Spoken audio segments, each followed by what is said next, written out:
Durante 2 décadas obedecí la ley del silencio. El hábito cubría mi cuerpo, pero también escondía un secreto que nunca debía salir a la luz. Una noche encontré un diario escondido y una llave oxidada marcada con un número extraño. Sor Magdalena intentó advertirme, y al día siguiente desapareció sin dejar rastro. Las campanas no siempre llamaban a rezar, también anunciaban el miedo. Hoy, a mis 81 años, decidí romper el silencio. ¿Quieres escuchar lo que callé bajo mi hábito durante 20 años? Nací en un pueblo pequeño, de calles de tierra y casas bajas, donde todos se conocían por nombre. Las campanas de la iglesia eran el pulso de nuestra rutina. Sonaban al amanecer, al mediodía y al caer la tarde, recordándonos que la vida estaba hecha de obediencia y rezos. Desde niña aprendí que la fe no era solo un consuelo, era también una herencia. Mi madre repetía que el camino de una mujer podía ser duro, pero que si Dios la llamaba, ese llamado debía escucharse sin demora. Mi padre era más silencioso. Sus ojos me miraban como si quisieran decir algo, pero siempre guardaban las palabras. Yo era la mayor de mis hermanos y sentía la responsabilidad de no fallar. En las fiestas patronales me encargaban portar una vela durante la procesión. La cera derretida quemaba mi piel y yo lo interpretaba como una prueba, una marca que debía aceptar con devoción. Soñaba con ser elegida, con vivir más cerca de lo sagrado, aunque aún no entendiera del todo qué significaba. Al llegar a la adolescencia, empecé a escuchar frases que me parecían sentencias. El silencio es obediencia. La obediencia es santidad. Las repetían sacerdotes, maestras, incluso mis propios padres. Poco a poco, esas palabras se fueron pegando a mi piel como una segunda voz interior. Cuando cumplí 19 años, el párroco me llamó aparte después de una confesión. Me habló con solemnidad. Hija, tienes vocación. Morirás al mundo y nacerás en Cristo. Su tono no admitía dudas, y yo lo recibí como si fuera una profecía. Esa misma tarde, mi madre me abrazó con lágrimas contenidas. Mi padre, en cambio, solo acarició mi cabeza y murmuró una bendición que parecía más una despedida. Yo sentí que el destino ya estaba trazado y que decir no habría sido un pecado. El día de mi ingreso al convento, llevé un vestido sencillo y el cabello recogido en una trenza. Crucé las puertas de piedra con el corazón acelerado. Fui recibida por cantos sobrios y un pasillo que resonaba con pasos firmes. Me entregaron el hábito, áspero, pesado, símbolo de un nuevo nacimiento. Desde hoy, dejas atrás a tu familia, a tu nombre y a tu vida anterior, me dijeron. Lo acepté temblando, convencida de que era un sacrificio sagrado. Esa noche, acostada en una cama alineada junto a muchas otras, escuché por primera vez el silencio absoluto del convento. No era paz, era densidad, como si las paredes respiraran y escucharan más que nosotras. Entendí que mi vida ya no me pertenecía y que el silencio sería mi compañero, inseparable. El primer amanecer en el convento fue una experiencia que aún conservo grabada en la memoria. Antes de que el sol se levantara, las campanas comenzaron a repicar con un sonido metálico y solemne que atravesaba los muros como una orden invisible. Nos levantamos en fila, en completo silencio, con los pies descalzos sobre el suelo helado, y nos dirigimos hacia la capilla. Allí, el incienso impregnaba cada rincón, mezclándose con la luz tenue de las velas y el murmullo de las oraciones, que resonaban como un eco interminable. El olor era tan intenso que se me quedó en la piel durante días, y desde entonces lo asocio con la sensación de estar atrapada en un tiempo que no era mío. La rutina se me reveló rígida y exacta. Todo tenía un horario que no se podía romper. Oración al amanecer, trabajo en el huerto, silencio en los pasillos, comida frugal en el refectorio, más oración y finalmente descanso. El día estaba dividido en bloques perfectos que no dejaban lugar para el yun. Pensamiento propio. Al principio creí que esa disciplina era una manera de purificar el alma, pero pronto comprendí que era una forma de borrarnos lentamente como individuos. En el refectorio, el sonido de las cucharas golpeando contra los platos era lo único que rompía la calma. Mientras comíamos, una hermana leía en voz alta pasajes de vidas de santos o reglas del convento. Nadie levantaba la vista, nadie sonreía. El silencio era tan fuerte que, a veces, sentía que me dolían los oídos. En el dormitorio común, las camas estaban alineadas como en un cuartel, y por las noches el único ruido era la respiración de las demás, acompasada y resignada. Más de una vez me desperté en mitad de la noche, convencida de haber escuchado un susurro, un sollozo ahogado o el crujido de un colchón que se movía. La Madre Superiora era la figura más imponente de todas. Su rostro, severo y sin matices, parecía incapaz de mostrar ternura. Caminaba con un rosario colgado de la cintura y el sonido de las cuentas al chocar contra su hábito era suficiente para que todas inclináramos la cabeza de inmediato. Repetía incansablemente una frase que aún escucho en mi memoria. No pienses, obedece, confía. Aquellas palabras me parecían entonces un consejo, pero con los años entendí que eran una sentencia. Con el paso de las semanas, empecé a notar cómo los recuerdos de mi vida anterior se volvían borrosos. El rostro de mis padres, la voz de mis hermanos, incluso el aroma de mi casa comenzaron a desvanecerse. El convento se encargaba de borrar todo lo que quedaba de afuera, hasta dejarme desnuda de memoria.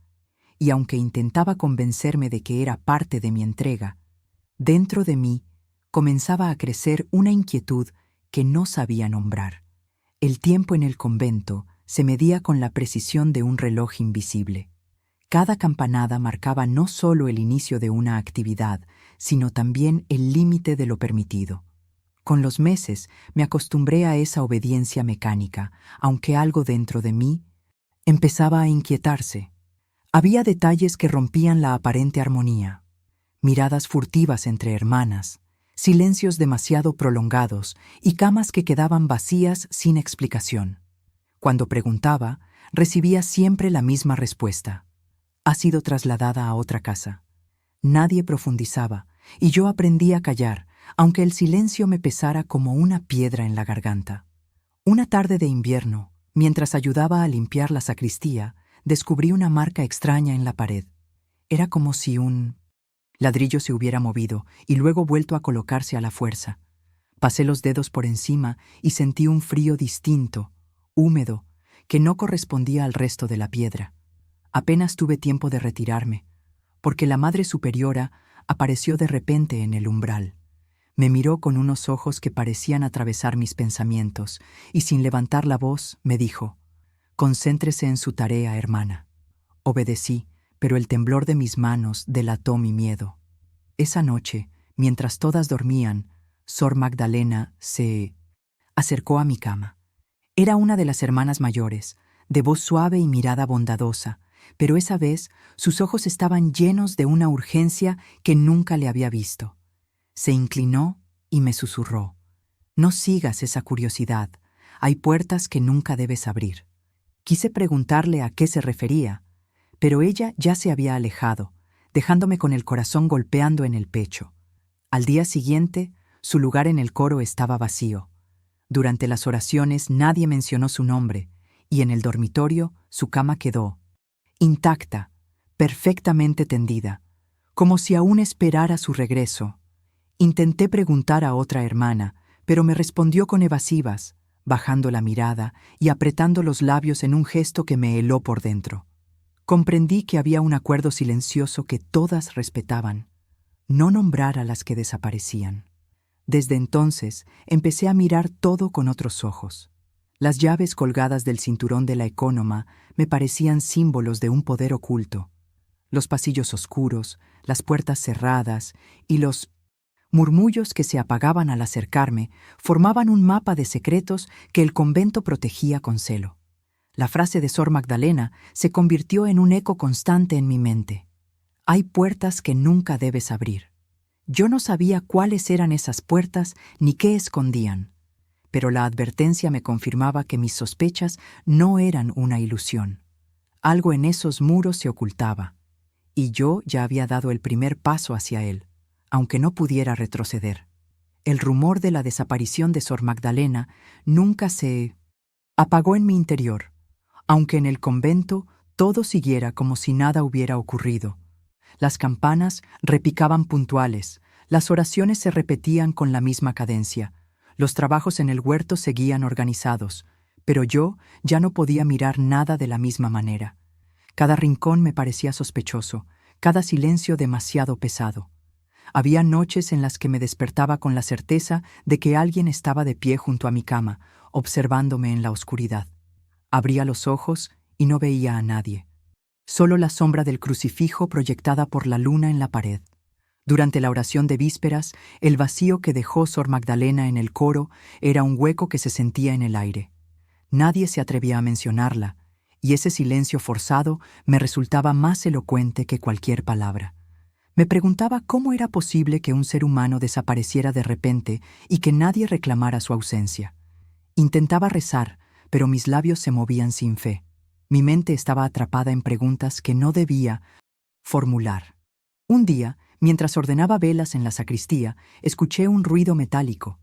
Me escondí detrás de un armario y vi pasar una figura que sostenía un manojo de llaves. Reconocí a la ecónoma. Su rostro era serio, sus movimientos precisos. Abrió una puerta lateral que casi nunca se usaba, entró y la cerró con cuidado. Cuando el pasillo quedó vacío, me acerqué. La puerta parecía la misma de siempre, cerrada, inmóvil, como si nadie hubiera pasado por allí. Toqué la cerradura y sentí el frío del metal recién manipulado. Esa noche, el miedo no me dejó dormir. Recordaba la advertencia de Sor Magdalena y sentía que cada paso que daba me acercaba más a un límite peligroso. Sin embargo, mi curiosidad crecía como un fuego secreto. El convento me había enseñado a callar, pero no podía apagar lo que ardía en mí. Al día siguiente, mientras trabajaba en el huerto, me di cuenta de que no era la única que guardaba secretos. Escuché a 2 hermanas hablar en voz baja, apenas un murmullo, y al acercarme guardaron silencio de inmediato. Sus rostros reflejaban miedo, el mismo miedo que yo intentaba ocultar bajo la obediencia. Comprendí que el silencio no era solo disciplina, era un pacto colectivo. La fe seguía viva en mi corazón, pero ya no era la misma. Se mezclaba con dudas, sospechas y un presentimiento constante de peligro. Lo que antes había visto como un refugio se transformaba lentamente en un lugar donde la verdad estaba enterrada bajo capas de rezos y obediencia. Y yo empezaba a sentir que, tarde o temprano, ese secreto iba a alcanzarme. El hallazgo que cambió mi vida ocurrió de manera inesperada, durante una limpieza rutinaria en un almacén olvidado del convento. Entre cajas polvorientas y muebles apilados, encontré un pequeño paquete envuelto en un paño raído. Mi corazón se aceleró apenas lo tuve en las manos. Lo desenvolví con cautela y descubrí un cuaderno de tapas grises, desgastado por el tiempo. Sus páginas, amarillentas y manchadas por la humedad, estaban llenas de anotaciones que no tenían nada que ver con rezos o tareas cotidianas. Eran números, fechas, iniciales desconocidas y, en varias páginas, el nombre de Sor Magdalena escrito seguido de un símbolo extraño, como una cruz torcida. El miedo me recorrió de inmediato. Guardé el cuaderno bajo mi hábito y lo llevé conmigo al dormitorio. Esa noche casi no pude dormir. Lo abría una y otra vez, leyendo sin comprender del todo lo que significaban esas marcas. Las fechas no coincidían con los registros oficiales del convento. Las iniciales parecían nombres, pero no de hermanas que yo conociera. Lo más perturbador era que se repetía un mismo número, 43. Una cifra que aparecía al margen de diferentes páginas, como una clave que escapaba a mi entendimiento. Al día siguiente, intenté compartir mi hallazgo con una hermana más joven, alguien en quien había confiado en otras ocasiones. Me acerqué a ella en el huerto, con las manos temblorosas, y le susurré que había encontrado un cuaderno, escondido. Apenas pronuncié esas palabras, su rostro se transformó en una máscara de miedo. «Calla», me dijo con voz quebrada, apartándose de mí como si llevara en mis manos algo maldito. Desde ese momento evitó mirarme, y nuestra cercanía se rompió para siempre. La Madre Superiora comenzó a observarme con mayor insistencia. Sentía su mirada fija sobre mí en la capilla, como si pudiera leer mis pensamientos. Cada vez que el rosario chocaba contra su hábito, yo interpretaba aquel sonido como un aviso. Mi secreto pesaba más que cualquier penitencia. Guardé el cuaderno bajo mi almohada, pero su presencia era como un fuego constante que no me dejaba en paz. Cada página que repasaba me hundía más en la certeza de que el convento escondía un entramado de sombras. Ya no podía ignorarlo. Lo que había encontrado no era un objeto olvidado, era una prueba de que la verdad estaba allí, enterrada entre rezos y silencios. Esa noche, mientras las demás dormían, recé en voz baja. Pedí a Dios que me diera fuerzas para resistir, porque comprendí que había cruzado una frontera invisible. El convento ya no era solo un lugar de fe, era también un lugar donde los secretos se escribían en páginas que nadie debía leer. La aparición de la llave ocurrió como si hubiera sido dejada a propósito para mí. Una madrugada, al salir del dormitorio para dirigirme al claustro, encontré sobre un banco de piedra una pequeña vela consumida y, junto a ella, una llave oxidada. La tomé con cautela y descubrí que tenía grabado el mismo número que se repetía en el cuaderno: 43. Sentí un escalofrío recorrerme la espalda. No podía ser casualidad. La envolví en mi velo y la escondí en el forro del hábito, temerosa de que alguien me hubiera visto. Durante todo el día, la llave pesó en mi interior más que el propio metal.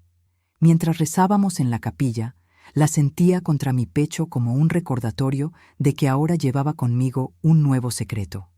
En el refectorio, apenas pude tragar el pan y la sopa. Cada vez que la Madre Superiora me miraba, sentía que sabía. Esa noche, en el dormitorio, la llave descansó bajo mi almohada, y mi sueño fue un torbellino de puertas cerradas y pasillos interminables. No pude resistir la tentación de probarla. Una tarde, después de las labores en el huerto, me ofrecí para limpiar la sacristía. Esperé hasta que el pasillo quedó vacío y me acerqué a la puerta lateral, aquella que había visto abrir a la ecónoma. El corazón me golpeaba en el pecho cuando encajé la llave en la cerradura. Con un chirrido áspero, el hierro cedió. Empujé la puerta apenas unos centímetros y una corriente de aire húmedo me envolvió. Encendí una vela y avancé. La habitación oculta era pequeña y baja, con cajas amontonadas y carpetas atadas con cordel. El olor a moho era tan fuerte que me ardieron los ojos. Sobre una mesa había documentos escritos a mano, listas de nombres, fechas y anotaciones con palabras que no entendía del todo. Lo más perturbador fue ver el nombre de Sor Magdalena, tachado con una línea gruesa, como si hubiera sido borrada de la historia. Y allí, en el margen, nuevamente, el número 43. No tuve tiempo de leer más. Escuché pasos en el pasillo y mi sangre se heló.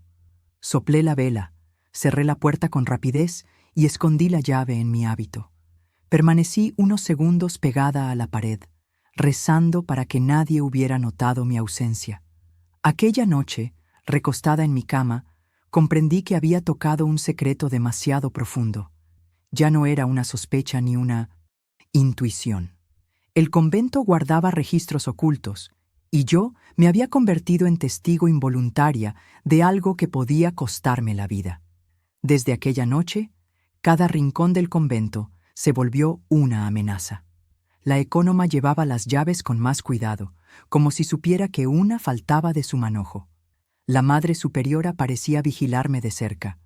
Sus ojos recorrían la sala durante las oraciones y siempre se detenían un segundo más en mí. Yo intentaba mantener la compostura, pero el miedo se mezclaba, con una determinación que no podía contener. Ya no podía fingir obediencia absoluta. Sabía demasiado. Unos días después, al terminar el rezo de vísperas, encontré un sobre sin nombre en mi lugar del coro. Lo escondí de inmediato y lo abrí más tarde, en la intimidad del dormitorio. Dentro había una hoja arrugada con una sola frase. El silencio también es una forma de muerte. No había firma, ni indicio de quién lo había dejado allí. Lo guardé junto al cuaderno y la llave, y esa noche me costó dormir. Por primera vez pensé que no estaba sola, que alguien más conocía la verdad, o al menos, sospechaba lo mismo que yo. Pese a ese rayo de esperanza, la tensión aumentaba. En el refectorio, el silencio me parecía más forzado, casi sofocante. Cuando alguna hermana nombraba por error a las que habían desaparecido, se corregía al instante, como si un muro invisible la obligara. En los pasillos, escuchaba pasos detrás de mí que se detenían apenas me giraba. Todo el convento respiraba vigilancia. Guardaba mis descubrimientos bajo el colchón, el cuaderno, la llave y ahora aquel papel con la advertencia. Eran 3 objetos pequeños, pero cargaban un peso insoportable. Cada noche me preguntaba si sería la próxima en desaparecer, si al día siguiente mi cama también quedaría intacta y silenciosa como la de Sor Magdalena. Y sin embargo, algo dentro de mí me empujaba a seguir adelante. Comencé a escribir mis propios apuntes, con letra apretada, describiendo lo que había visto y oído. Las listas con nombres, el símbolo repetido, la llave marcada con el número 43, la carpeta donde mi propio nombre aparecía con un signo de interrogación. No acusaba a nadie, solo relataba. Era mi manera de dejar un rastro por si yo también desaparecía. Una madrugada, mientras caminaba por el claustro, encontré una vela encendida frente a mi celda. El pabilo aún humeaba, lo que significaba que alguien la había dejado minutos antes. No supe si era una advertencia o un gesto de apoyo. Lo único que entendí fue que alguien más sabía y que el peligro estaba cada vez más cerca. Escribir se convirtió en mi único refugio. Cada palabra que anotaba en hojas sueltas era un intento desesperado por no perderme en el silencio del convento. Escondía mis apuntes entre el colchón y la pared, confiando en que nadie registraría allí. Narraba lo que veía, los pasillos vacíos al anochecer, las camas que quedaban intactas, las llaves que cambiaban de manos, las carpetas ocultas en aquella sala húmeda. No buscaba respuestas, solo dejar constancia de que todo había sucedido. Sentía que si mis palabras sobrevivían, yo también lo haría de alguna forma. Un día, mientras regresaba del huerto, la ecónoma me detuvo. Señaló el borde de mi hábito y dijo que debía remendarse. Sus dedos rozaron justo donde yo guardaba la llave. El corazón me golpeó con fuerza, pero logré sonreír y responder que lo arreglaría. Pasé esa tarde cosiendo con puntadas pequeñas, como si el hilo pudiera sellar también el secreto que me ardía en el pecho. Me di cuenta de que vivía en un equilibrio frágil. Un solo descuido podía delatarme. El dormitorio se volvió un lugar insoportable. La cama de Sor Magdalena seguía vacía, impecable, como una herida abierta. Algunas noches pasaba la mano sobre sus sábanas, y la tela me devolvía un frío que parecía de otro mundo. Rezaba para encontrar consuelo, pero las oraciones se me quedaban en los labios, vacías. Soñaba con puertas que se abrían hacia pasillos interminables, con sombras que escribían mi nombre en las paredes. En medio de esa angustia, encontré fuerzas para volver a la sala oculta. Aproveché una tormenta que mantenía a todas en la capilla y usé la llave para entrar. Allí, la humedad se mezclaba con el olor a papel viejo. Revisé una carpeta distinta y descubrí fotografías en blanco y negro. Grupos de hermanas en el huerto, en el coro, en procesiones. En una de esas imágenes, un rostro había sido tachado con tinta oscura. En el reverso, una fecha que no coincidía con los registros oficiales. Mi respiración se agitó. Saqué 2 hojas y las escondí en mi manga, con la certeza de que llevaba en mis manos una prueba que podía confirmar mis sospechas. Cuando salí, escuché la voz de la Madre Superiora en la capilla. Pronunciaba nombres en su oración, y entre ellos estaba el mío. No lo dijo como súplica, sino como inventario. Sentí que mi destino estaba escrito en esas carpetas y que el interrogante al lado de mi nombre no era casualidad. Esa noche, Entendí que ya no se trataba solo de descubrir la verdad. Se trataba de sobrevivir lo suficiente para poder contarla. La tormenta de aquella noche pareció marcar un punto sin retorno. Mientras el agua golpeaba los ventanales y el convento crujía bajo los relámpagos, me quedé despierta escribiendo a la luz de una vela corta. Sabía que el tiempo se agotaba. Cada detalle que recordaba lo plasmaba en mis notas. La advertencia de Sor Magdalena, el cuaderno encontrado, la llave con el número 43, la carpeta donde mi nombre aparecía marcado con un signo de interrogación. Mis manos temblaban, pero seguían escribiendo. Era la única manera de no rendirme al silencio. Al amanecer, guardé mis hojas en la grieta detrás del ladrillo flojo de la sacristía, el mismo que había descubierto meses atrás. Si alguien más las encontraba algún día, sabría que no había sido imaginación ni delirio. El convento ocultaba algo que ninguna de nosotras debía ver, pero que estaba ahí, respirando bajo los rezos. La tensión creció con rapidez. La Madre Superiora me llamaba con más frecuencia, con excusas triviales: revisar la limpieza, supervisar el huerto, ordenar velas. Sus ojos parecían escrutar cada gesto mío, como si buscara un resquicio para atraparme en una mentira. Yo mantenía la calma exterior, pero por dentro mi corazón latía como un tambor. Una madrugada escuché pasos fuera de mi celda. Me quedé quieta, fingiendo dormir.